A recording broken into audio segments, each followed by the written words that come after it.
The air in the grand hall was frozen. Every noble, every servant, every member of the top 5 was staring at my hand.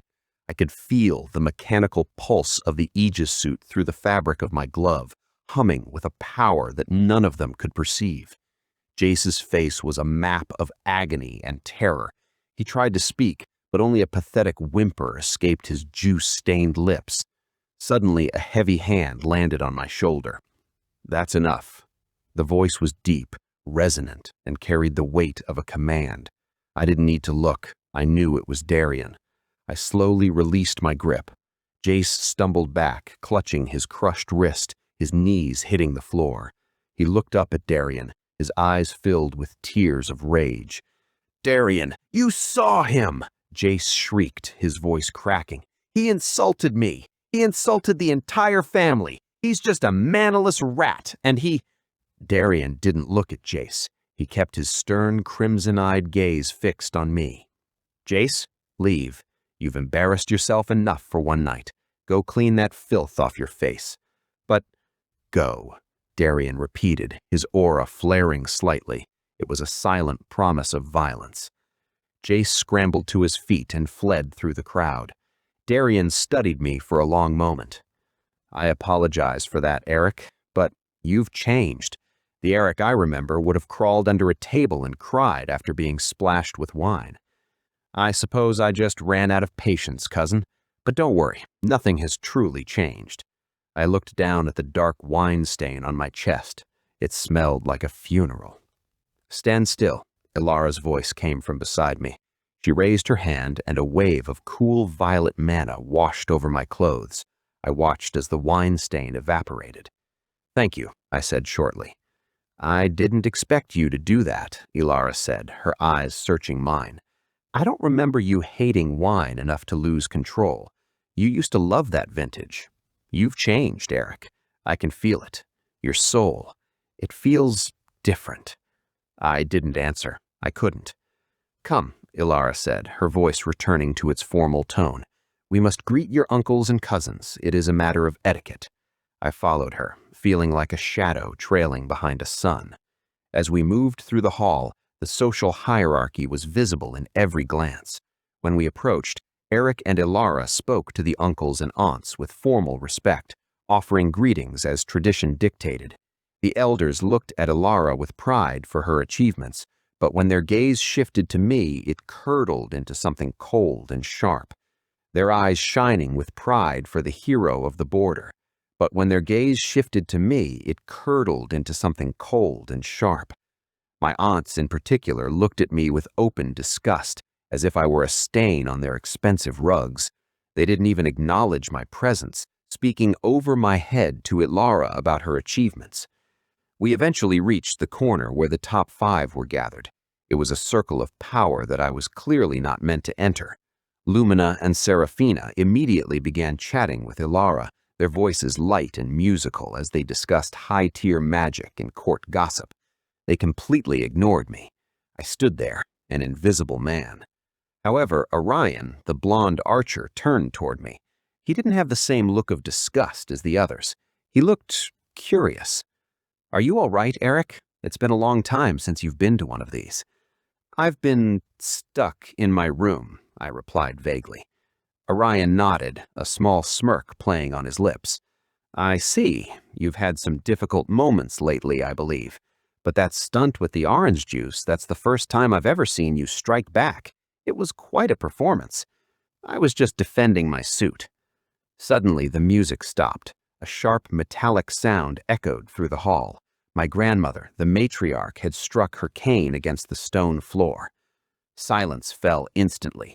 The nobles stood at attention. "Valorians," she announced from her throne, "we are gathered here not just for celebration, but for duty. A family's strength is not measured by its wealth, but its loyalty and the peace of its lands. Recently, that peace has been broken." She stood up, her dark purple robes flowing around her like a shadow. "Farmers are disappearing in the eastern villages. Children are being taken from their beds. Something is nesting in the Grey Scrublands of our territory, and it is our blood that must answer the call. We will not wait for the king's knights. We are Valorians. We handle our own shadows. I waited for the rest. I expected a call for volunteers. To handle this threat, Grandmother continued, her voice cutting like a blade, I have selected a specialized team to intervene immediately. Darian, Lumina, Seraphina, Orion, Kalia. The top 5 stepped forward. They looked like the absolute elite of the kingdom, radiating an aura of overwhelming power and status. I began to relax. Good, I thought, it has nothing to do with me. Then she spoke the final name. And Aric Valorian. I froze. I felt as if a bucket of ice water had been poured down my spine. The room erupted in a collective gasp. I saw Darian stiffen. I saw Orion's eyes widen. What? I blurted, the word escaping before I could stop it. Me? Why me? Grandmother looked at me, her eyes as cold as a mountain peak. Every member of this generation must answer the duty of your blood. You will report to the briefing room in 2 days. You will join this mission. Grandmother, there must be a mistake, I protested, stepping forward. Others are far more capable. I am difficulty defeating a simple goblin. I am mana null. I will only be a burden to the top 5. The decision is final, she snapped, striking her cane again. You will answer the duty of your blood, or you will be stripped of your name, your manner, and your title. You have 2 days. Prepare yourselves. She turned away, her guards following her. The party was effectively over. The top 5 looked at me. Darian walked past, his face grim. This is your first real mission for the family, Aric. We expected many things, but not this. Try not to get in the way. Orion followed, patting me with a look of pity. It's a heavy duty, Aric. Try to survive it. I stood in the emptying hall, the silence rushing back in. Elara was standing nearby, watching me with that unreadable expression. I felt a wave of frustration wash over me. I had a plan. I was going to find a way back to Earth.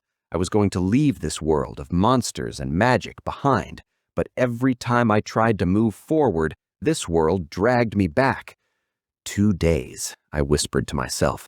If this kept happening, my mission to return home, which I thought would take months, might take years. I had been here for nearly 4 months already, and I was further from Earth than when I started. Let's go, Aric, Elara said softly. We walked out to the carriage. I looked out the window at the receding silhouette of the castle. I was trapped again, chained to a mission I didn't want, with a family that expected me to die. The architect was being forced into a war, and if I wanted to see Earth again, I would have to survive the people who shared my own name. The carriage ride back to the manor was drowned in a silence so heavy it felt physical. Outside the window, the moon-drenched landscape blurred by, but my mind was already calculating the variables of the mission. 2 days, 48 hours to prepare for a descent into the unknown with people who wanted me dead. We pulled up to the manor entrance. As the door opened and I stepped onto the gravel, I felt Elara's presence right behind me. Aric. I stopped. My heart skipped a beat. It wasn't the command that surprised me. It was the word. She hadn't called me Lord Valorian. She hadn't used my title. For the first time since I woke up in this body, she used my name. Aric, I want to talk to you, she said, her voice softer than usual. I didn't turn around. I couldn't let her see the calculation in my eyes. I'm sorry, my lady. It has been a long night. I am very tired. I'm going to my chambers. I didn't like this. When she used my name, she wasn't looking at a noble rank anymore. She was looking at a person, and that made me feel exposed. Sebastian, Elara called out, ignoring my dismissal. The old butler appeared instantly from the shadows of the foyer. Everything is already prepared, my lady. This way, if you please. I looked at Sebastian.